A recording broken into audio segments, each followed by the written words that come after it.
You open the newspaper, and the big news would be things like, a stray cat was found on this street over here. Would the owner please show up? A stray cat. Yeah. We were so patriotic. My country sent me out to study so I can go back and bring that knowledge to my people. Yes. That is what our president, Julius Nyerere, had taught us effectively. Mm-hmm. These people suffered from slavery. It was horrible in the plantations and so on and so on. Brutality of the slave master. Mm-hmm. There was brutality of German rule. So the Africans that were left behind, they were not on vacation.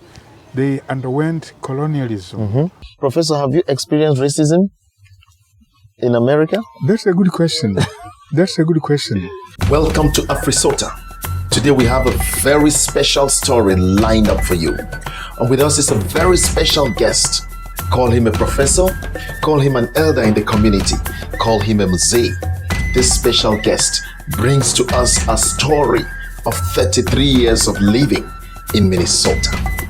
This guest teaches in one of the most unique colleges right here in Minnesota and has been doing that for 33 years, all the way from Africa, specifically Tanzania. So with me today is a guest who will talk about integration, not just from the part of Africans who have immigrated into Minnesota, but somebody who will talk about integration from the part of Minnesotans. The highlights that both Africans and Minnesotans need to understand in terms of their relationship, in terms of culture, for them to put integration into context. If you're a Black American wondering how you should relate with African immigrants, or if you're an African immigrant wondering how your relationship with a Black American will be, he will be talking about the relationships between African immigrants who live here in Minnesota and the United States, as well as Black Americans. This particular story is a must-watch. He is energetic, he is exciting, he is fun to talk with, he is very knowledgeable. So please stay tuned. If you have liked this video already, thank you very much. If you've subscribed to this channel, thank you very much. But if you've not, please do us that favor. Subscribe to the channel, like the video, leave your comment below, and share. Pay attention especially till the end. So, welcome, Doctor. I'll just ask you, please introduce yourself, and thank you so much for creating this time to be with us today. Yeah, thank you. Thank you very much for inviting me to your show. It's an honor, it's a privilege, it's a duty to share whatever we know with people who need it. We need to be here for our people. My name is Joseph Mbele, and I'm a Tanzanian. I have come to the U.S. It's been 33 years now. Wow. But I am a Tanzanian. Yeah, I teach literature, English, and folklore at a small college here in Minnesota. Yeah. It's called St. Olaf. St. Olaf. Yeah, St. Olaf College. Okay. Yeah. So wow. In brief, that's who I am. Wonderful. Great, great. Nice to have a professor right here with us to share his experience, to share his story about living here in Minnesota as an African. Can you share some insights about your early life in Tanzania, Professor? Yes, thank you. I was born in southern Tanzania in a rural place. And I'm a typical village boy. Raised cows, chickens, goats. I was just a farm boy, working in the fields. We grow coffee, maize. Americans call it corn. Yeah. I call it maize. We were taught British English. Mm-hmm. So that's my life, okay. In a rural place. I went to school there, elementary school in my village. Okay. And then it seems I was a very good student, so I got selected to go to a boarding school, Okay.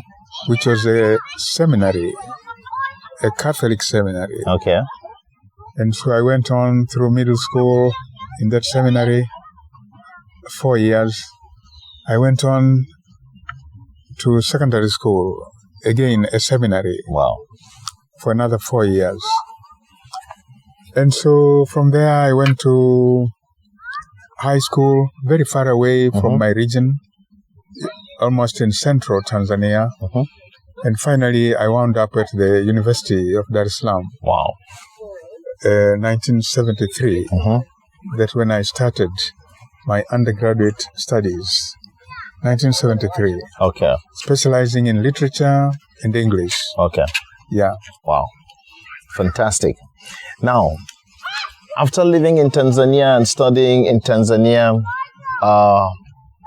you had that opportunity to move over to the United States. Yes. And how was that journey for you to the United States? Was it Minnesota? Was this the landing spot? No, no. Okay, just share with us that journey moving over to the United States. No. After my first degree at the University of Dar es Salaam, majoring in literature, my first degree, 1976, I was recruited to teach at the University of Dar es Salaam. In those days, under the system which was put on by the British, you studied only 3 subjects throughout your undergraduate years, which means you really specialized. And after the 3 years, you knew something substantial. Yes. And so I was recruited to teach. As soon as I graduated in 1976, teach undergraduates. Okay. After 5 years, I came to the USA to do my graduate studies, a master's degree and a PhD at the University of Wisconsin in Madison. Okay. So that begins to answer your question about the move to the USA. Yes. So my first thing was coming to graduate studies, Okay. University of Wisconsin, Madison, All right. from 1980 to 86. When I finished my doctorate, I went back to teach at the University of Dar es Salaam. Oh, wow. Okay. Yeah, I went back. And in those days, I have to tell you, very different from nowadays. We were so patriotic. You know, my country sent me out to study so I can go back and bring that knowledge to my people. Yes. That is what our president, Julius Nyerere, had taught us effectively. So we were in Madison, you know, with other Tanzanians. Yes. As soon as we finished our degree, we packed our bags and went home. In fact, we used to wonder when we saw some other Africans wanting to stay in the USA. Wow. We wondered, you know, what are they trying to do? Why would anybody want to stay in the USA? Yes. Why? So we pack our bag and we go home. That's what I did. 1986. So I went back there, continued teaching at the University of Dar es Salaam. For 5 years I was teaching there. Okay. And then St. Olaf College somehow began to contact me, you know, with the request, you know, to come and initiate, you know, some programs in the English department. Wow, in the English department. Yeah. To teach some courses or to start some courses that they were not teaching. And these are courses in world literature in English. It used to be called post-colonial literature. So I came to start these new courses. And so I've been there, you know, from 1991 to the present. Wow. In the English department, teaching literature from all over the world, including Cameroon. Absolutely. Wow. Wow. Oh, yes. Mongo Betty, Ferdinand Oyono. Oh, yeah. I love those Cameroonian writers. Oh, wow. Absolutely. Probably you taught somebody like Chinua Achebe. Absolutely. Gungi wa Thiong'o. All of them. Wole Soyinka. Wow. The South African writers, a whole bunch of Egyptian, Sudanese, Ghanaian. Wow. It's been an amazing experience. In fact, as an African, it has been a great privilege to be able to share with Americans, the greatness of the African literature. Wow. It's just a great opportunity to teach them. And fortunately, the students are very receptive. Yeah, maybe it's the nature of the college I am at, which draws students who are very, very good, top students. They're brought there, and it's a private school, and they work very hard. Wow. They work very hard. Wow. So that's great. Yeah, that's how I came here. Yeah. And it's been, 33 years? 33 years, yeah. Since you moved over here? Yeah. And you've only lived in Minnesota? Yes. As far as teaching, I've only been at that college. Yeah. The 33 years.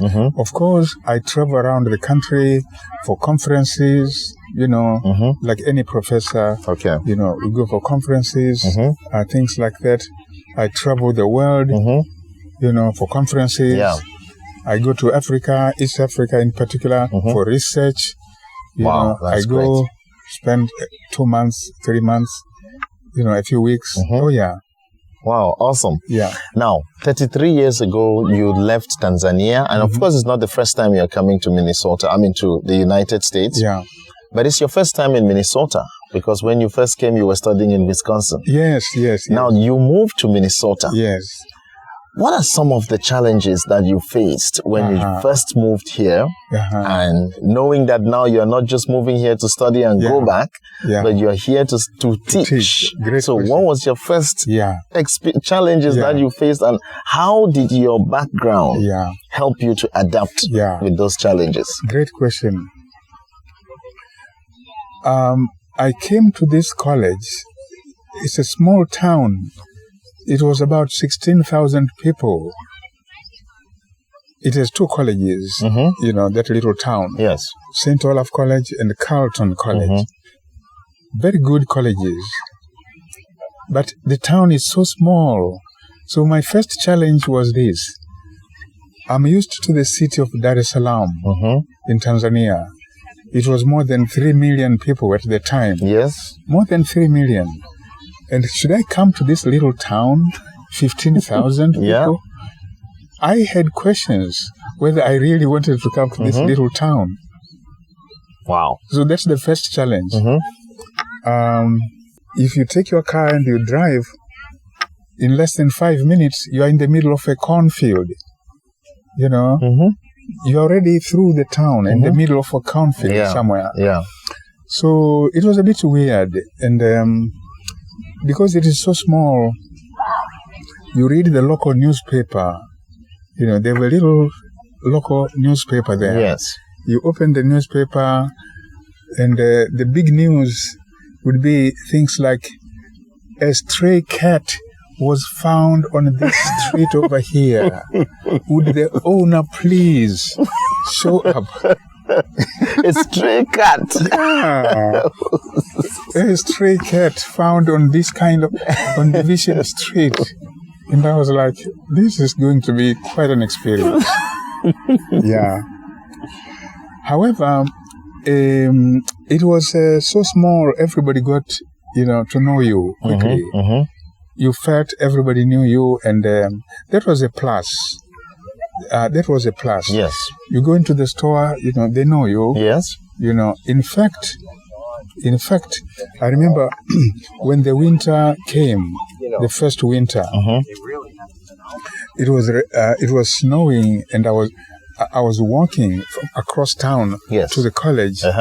It was already snowing, and I did not have winter boots on. Wow. Okay, because I did not anticipate. You did not anticipate. So I walked into this store owned by some very old man. You know, it's all a white town. I walked into the store and I said, I'm looking for boots now because it's snowing. And I tried some boots, you know, and I got the pair that fit me. Yeah. And so I told the shopkeeper, you know, I'll leave them here. I did not bring money, but I'll go get the money. He said, why would you leave them here? Wear the shoes and go. You know, bring the money later. Wow. It was this kind of very interesting experiences. But again, the benefit of being in a place where everybody knows you. Yes. But these are things I remember. Yeah, these are things I remember. Wow. Other than little things, as you know, you are also here in Minnesota. Yes. There were big things, you know, of cultural differences. Okay. I mean, these are serious issues now. I mean, serious cultural differences. Yes. I'm on campus. I'm everywhere in the town. And it seemed like the people were rather cold. You know, they don't warm up to you. They don't smile. They don't You laugh. are the only strange person in the compound. Yeah, they don't laugh. And in fact, the first few days at the college, I was wondering, you know, is this the culture that people don't laugh? About the college, I learned about the college, its history, its identity, and I realized it has a Lutheran background. Okay. And I'm not Lutheran. I am not Lutheran. I'm a Catholic. And so I began to ask, you know, maybe it's not the Lutheran way to laugh and smile. Yeah. You know, maybe that's the Lutheran way. And so I had these kinds of really weird questions, you know. But as time went, and it took some years actually. Yes. It took some years for me to realize these people are not like us Africans. Because with us Africans, I meet you within 5 minutes. We're already joking and teasing each other and laughing, really laughing. Yeah. I remember the first day I met you. Yeah. I just bumped into you and it was just as everything if we had just lived in the same village all our life. You know, and we were meeting for the first time. So I realized these people take time. I was intrigued, you know, I was a bit, you know, worried, you know, whether I would stay in a place like that. And of course, you were the only black person in that community at the time, at that level. Professor in that university. Yeah, exactly. But with the time, I realized it's just maybe the way they are. Because with the time, they began to open up, you know, and I really began to connect with them. And I discovered they are just a lot of fun. Yeah. And they're normal people. Normal like Africans, just that they have their own cultures. Exactly. It takes them time. That's the message I got, you know. It takes them some time to get used to you. Yeah. And once they do, they really open up. And they are not different from Africans. Yeah. And some of them got so close to me. If they are coming this way and I'm going this way, I know when we meet, they will want to talk and talk and talk, just like we were in an African village. And so that really changed my perception. It really did. And so I have learned that we are probably just the same. We human beings are the same. Cultures and traditions are different. Behaviors may be different. But deep inside, there is something in common. Yes. That is the message I have. That's the message I have. And so I've learned to appreciate, you know, all that. Tell me a little bit about winter. How that was for you. Yeah. My first experience of winter was in Madison, Wisconsin, as a graduate student.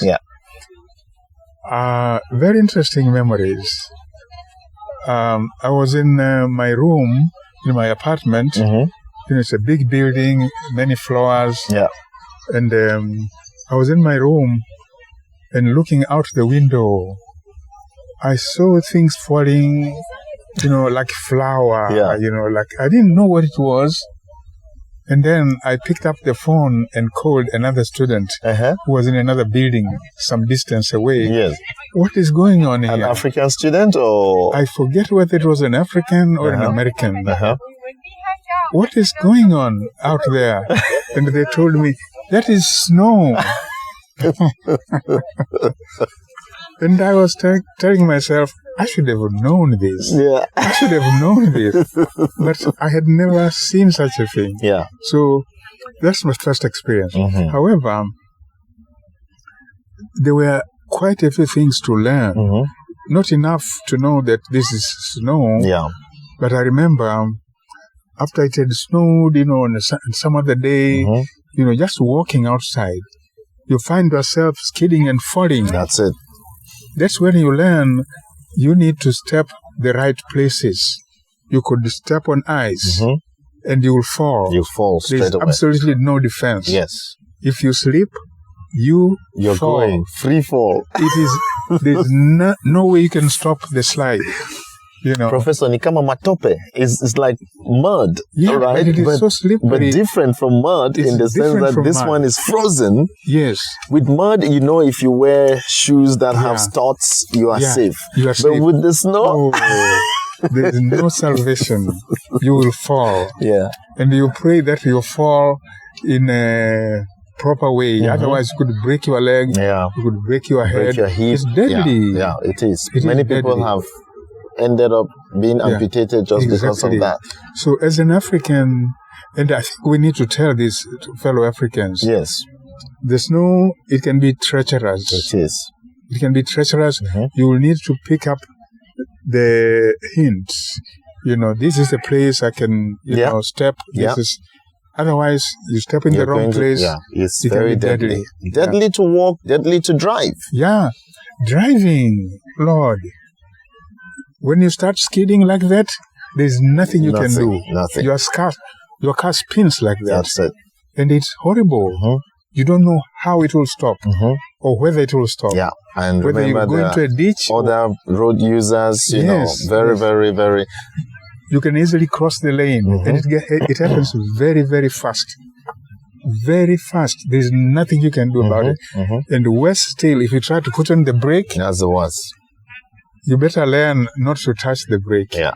Once you start skidding, raise your leg away from the brake and pray that the car stands at it. And do not accelerate. Don't. But as an African, you easily do the wrong things. Step on your brake and do this and, you know. And when you moved to this small town where now you came as a professor, when you came to teach, did you come prepared? Having that previous knowledge in Wisconsin with snow and all that, the weather change, did you come prepared or were there still some things that shocked you? Yes. Fortunately, Wisconsin is next door from Minnesota. Okay. And so the terrible winters of Minnesota, they are not very different from the terrible winters of Wisconsin. In those years, before global warming, I think things have really changed now. Wow. And so I was not afraid when I came to Minnesota because I had experienced those 6 years of winter in Wisconsin. When I came here, I knew how to walk on the snow. Yeah. You know, I knew the behavior, you know, of this ice and everything, if I can call it behavior, you know. No, there was no mystery anymore. Yeah. There was no mystery. Okay. Yeah. You probably teaching literature in this in Olaf, St. Olaf College. Yes. You must have made a lot of impact. I can imagine that for 33 years you have been doing this. You have taught students who are all over the United States, some in Africa, all over the world. All over the world. What impact do you think you have really had? There's so much, you know, misconceptions. There's so many misconceptions. Sure. There's so much propaganda, stereotypes about Africa. So for me, being here, as an African who has studied our traditions, Yes. as an African who respects our traditions, who is proud of our traditions, Yes. this has been a great privilege. Wow. And I can guarantee you that I believe I've made a tremendous impact just educating people. Okay. And add to this the fact that I have been promoting study abroad programs, encouraging students to go to Africa on these programs. And so they've gone to Ghana, they've gone to Namibia, they've gone to South Africa, Zimbabwe, Botswana, Tanzania, Senegal, places Wow. like that. Students from St. Olaf From College. St. Olaf College. But I also helped, advise programs for other colleges, not just St. Olaf. So I'm happy to have made that contribution. Wow. Yeah. So now that brings me to the question. When we talk about culture and cultural integration, Yeah. it's not just about Africans Yeah, integrating in America or in Minnesota. Yeah. It's also about Minnesotans integrating with Africans. Yeah. Now, you mentioned about these exchange programs that yeah. St. Olaf College has, and students definitely come from Africa to here. Yeah. There are certain cultural behaviors that you probably would warn American students when they are heading to Africa. Yeah. There are certain behaviors you'll warn African students when they're coming over here. Take, for instance, one of the cultural things here is looking at somebody in the eye when you're talking to them. Yeah. Yeah. When you are having a conversation with somebody, you look at them in their face. Yeah. In Africa, that's disrespectful. Yeah. Yeah. How have you been able to integrate to teach different people how to behave in different scenarios? Yeah, that has been the function, for me, as an advisor. Yes. To prepare these American students who go, say, to study in these African universities. Simple things. For example, here in America, students will call you your name, By your name. John, when is the assignment due? John, did you receive my paper? Wow. They call you like that? They call all the professors like that. Hey, Joseph. Yeah. Hey, Mbele. Did they say Mbele? They say Joseph, yeah.